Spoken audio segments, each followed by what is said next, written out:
नमस्ते दोस्तों। स्वागत है आपका एक और इमोशनल और दिल को छू लेने वाली कहानी में, मिस्ट्री फ्लिक्स हिंदी में। आज मैं आपको बताने वाला हूँ एक ऐसे बहादुर योद्धा की कहानी जो सिर्फ 6 साल का था। जी हाँ, आपने सही सुना, 6 साल का बच्चा जो बन गया था दुनिया का सबसे छोटा सैनिक। तो बैठ जाइए, चाय उठाइए और तैयार हो जाइए एक सच्ची बहादुरी की दास्तान सुनने के लिए। और हाँ, टिश्यू पास में रखना ना भूलिए, इमोशन लीक होने की संभावना है।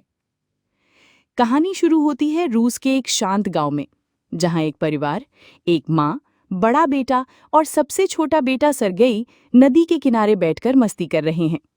6 साल का नन्हा सरगेई पेड़ पर चढ़ने की अपनी वीरता का घमंड कर रहा होता है।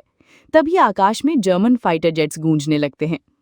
माँ बच्चों को झाड़ियों में छुपने को कहती हैं, लेकिन सरगई तो ठहरा देशभक्त बालक।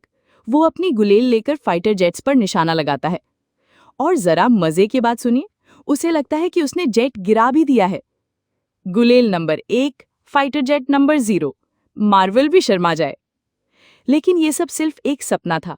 सरगेई अचानक डर से उठ जाता है और अपनी माँ को पुकारने लगता है। तभी दरवाजे पर दस्तक होती है और वो दौड़कर दरवाजा खोलता है। सोचता है कि माँ आई होगी, लेकिन सामने खड़ी होती है पड़ोसन, घबराई हुई, आंसू भरी आंखों के साथ। वो बताती है कि जर्मनों ने गांव पर हमला किया और सरगई की माँ और भाई अब इस दुनिया में नहीं रहे। सरगई कुछ समझ नहीं पाता, वो तो बस अपनी माँ का इंतजार करना चाहता है। लेकिन तभी जर्मन सैनिक आते हैं। महिला सरगई को खिड़की से भागने को कहती है और खुद गोली का शिकार हो जाती है। अब एक 6 साल का बच्चा अकेला, अनाथ और भटकता हुआ बिना किसी मंजिल के जंगल की ओर निकल पड़ता है। सरगई जंगल में एक रात अकेले बिताता है। अगली सुबह वो नदी से पानी पी रहा होता है। तभी जर्मन सैनिक उधर से गुजरते हैं। डर के मारे वो पेड़ की जड़ों में छिप जाता है। इतना डर तो हमने भी अपने रिपोर्ट कार्ड के रिजल्ट वाले दिन महसूस किया था। एक सांप तक उसके पास आ जाता है, लेकिन सरगई हिलता डुलता नहीं।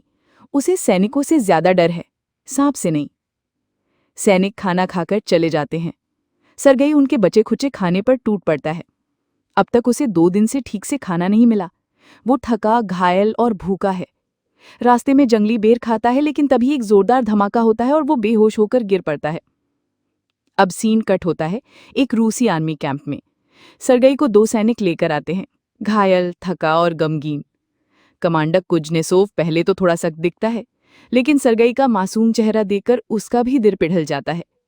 सैनिक उसे खाना देते हैं, पानी पिलाते हैं और उसकी देखभाल करते हैं। एक नर्स काटिया सरगई के जख्मों का इलाज करती है और उससे बेहद प्रभावित होती है। सरगई उससे कहता है कि उसके जख्म पर टैंक का चित्र बना दे। वो सैनिक बनना चाहता है। अब सैनिक भी उससे बात करते हैं, हंसते हैं, उसे अपनी यादों से जोड़ लेते हैं। उसका भोला मन और जज्बा हर किसी का दिल जीत लेता है। सरगई धीरे धीरे ठीक हो जाता है। काटिया कमांडर से कहती है कि उसे कैंप में ही रहने दो, लेकिन कमांडर कहता है कि बच्चा युद्ध के बीच में सुरक्षित नहीं रहेगा। पर सैनिक अब उससे इतना जुड़ चुके हैं कि उसे अपने परिवार जैसा मानने लगते हैं। एक दिन दुश्मन हमला करता है और उसी दिन सरगई को अनाथालय भेजने की गाड़ी आती है। कमांडर उसे एक लकड़ी की खिलौना पिस्तौल देता है, लेकिन सरगई उसे गले लगाकर कहता है कि उसे डर है कमांडर तो कुछ ना हो जाए। अब कमांडर का दिल भी भर आता है और वो फैसला करता है कि सरगई को वो अपने बेटे की तरह रखेगा। सभी सैनिक उसके लिए छोटे छोटे यूनिफॉर्म खोजते हैं और सुबह उसे पहनाते हैं। अब वो लग रहा है असली लिटिल सोल्जर बॉय।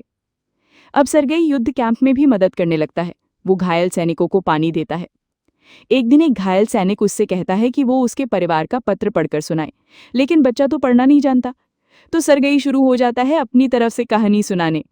आपकी गाय ठीक है, बकरी ने दूध देना बंद कर दिया है, पूरा पंचतंत्र चालू कर दिया। सैनिक हंस पड़ते हैं और थोड़ी देर के लिए युद्ध की कठोरता भूल जाते हैं। एक दिन सरगई दूर खेतों में कुछ देखता है और आर्मी को बताता है। वहां छिपे हुए 2 जर्मन जासूस निकलते हैं, पकड़े जाते हैं और सब हैरान हो जाते हैं बच्चे की होशियारी पर। उस रात कमांडर उसे गोद लेने के कागज दिखाता है। अब वो उसका आधिकारिक बेटा है। बच्चा समझता है कि कमांडर को काटिया से प्यार है, तो वो उन्हें एक साथ मिलवाने की कोशिश करता है, लेकिन दोनों एक गलतफहमी में सोचते हैं कि काटिया किसी और से बात कर रही है। प्रेम कहानी अब तक सस्पेंस थ्रिलर बन चुकी है। अब फिर से जर्मनों का हमला होता है। सरगई गोलियां और एम्यूनिशन लाता है, लेकिन उसे शेल्टर में भेज दिया जाता है। वहां उसे पता चलता है कि कॉलोनी का कनेक्शन कट गया है। एक सैनिक वायर ठीक करने जाता है, लेकिन घायल हो जाता है। अब छोटा सरगई, सिर्फ 6 साल का बच्चा, खुद जाकर तार जोड़ता है और पूरी यूनिट को बचा लेता है। कमांडर और काटिया अब एक दूसरे को अपने दिल की बात बताते हैं, लेकिन उसी वक्त ऑर्डर आता है कि सबको नया बेस छोड़कर आगे बढ़ना है। रास्ते में उनकी गाड़ी बारूदी सुरंग से टकराती है। कई सैनिक घायल हो जाते हैं।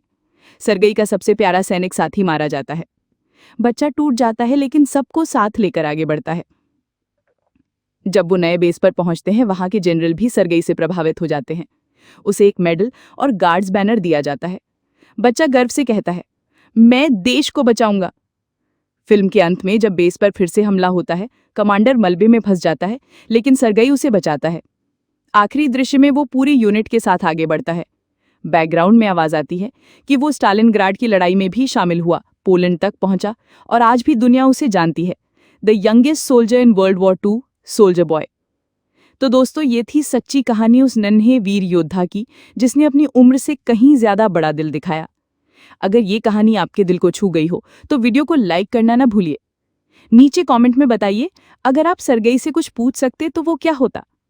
और हाँ, सब्सक्राइब करके बेल आइकन दबाइए ताकि अगली बहादुरी की कहानी आपसे छूटे नहीं। जय हिंद और मिलते हैं अगली वीडियो में।